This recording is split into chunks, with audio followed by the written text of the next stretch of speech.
What do you do it for? What are you running for?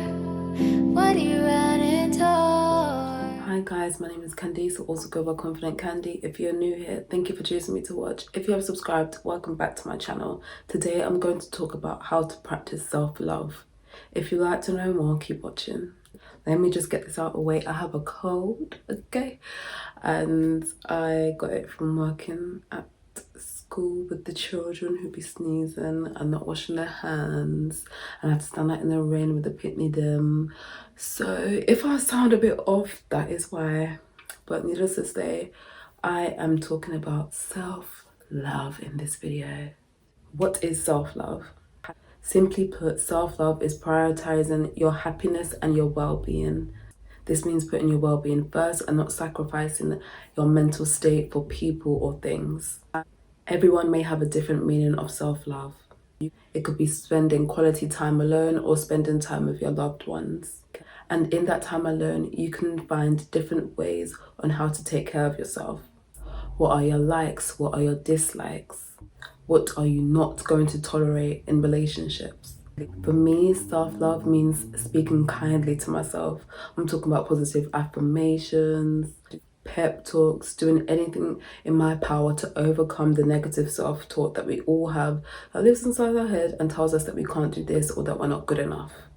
Without further ado, I'm going to talk about the ways that I practice self-love, and hopefully you can find different ways in order for you to practice self-love too. Tip 1, try new recipes. During this time at home, I have been exploring in the kitchen. Instagram is a great platform that showcases people's talents and showcases what they cook and how they prepare their meals. On my personal Instagram, as well as the Instagram for my blog at confidantcandy.com, I like and save pretty much anything that looks appealing to me. I save recipes, and the majority of stuff that you will see on my page under the Cook With Me tab are things that I found online. I saved them, I adapted them to make them vegan/vegetarian friendly, and I just make them. And I've done that for many people. I've done that for many blogs. I've done it for So Vegan, and I actually was like inspired by So Vegan, blah, blah, blah, and I added them and they responded.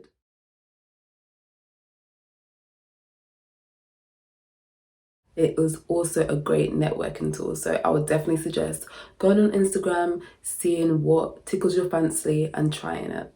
Tip 2, declutter. It is safe to say that it is now spring, so that means spring cleaning.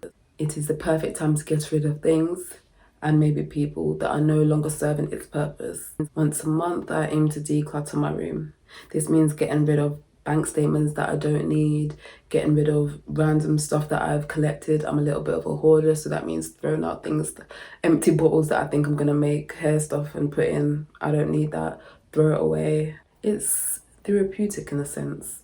Shred some things, take the weight off of your shoulders, and try to aim to keep the essentials to a minimum. Tip 3, create boundaries that protect your well-being. Protect your well-being at all costs. Having boundaries is essential as it demonstrates how you would like people to treat you and to talk to you. This year, I am making it a habit to protect my energy.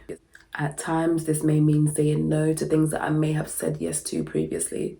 That doesn't mean that I necessarily don't want to do it, but I do realize that sometimes I just say yes without thinking things through, and it sometimes goes against how I actually feel inside, and it's that internal battle. So I'm trying to, move things over my head and decide on what will impact my mental health and what will not serve a purpose, and therefore I have to say no sometimes, and that is okay. No one should come at you or bash you for saying no to something that you do not want to do.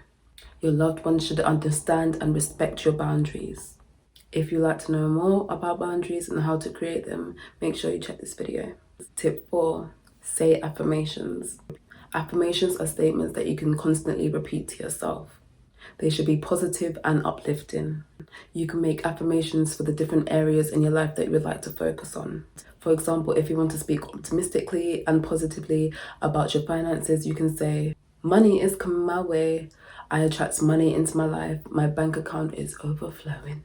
Perhaps you can focus on the areas that you're struggling with. For me, I'm working on my confidence, so I aim to have affirmations that are geared towards that.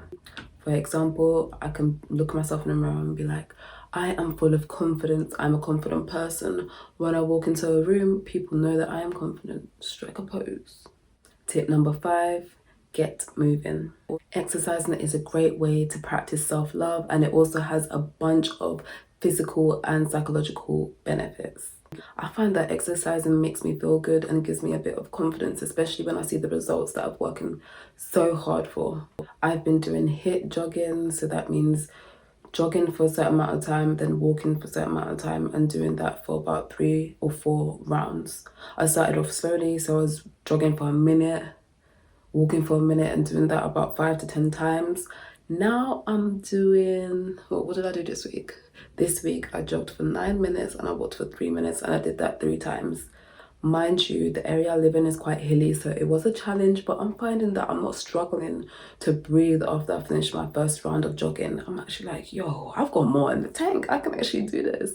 And obviously, when the gyms open back, I'm gonna be in the gym. But for now, I'm working on my stamina, and I'm pretty proud of myself. Like, I've come a long way. I never used to jog outside, okay? I'll jog on the treadmill, but outside, where other people can see me, where cars are passing on the road, I was like, oh no. But I've been waking up before work, extra early before work, around 5:20, and going for a jog, and then coming back and doing either legs or abs or total body, and then going to work. Like, it is a lot, but it is doable, and I like what I see when I look in the mirror.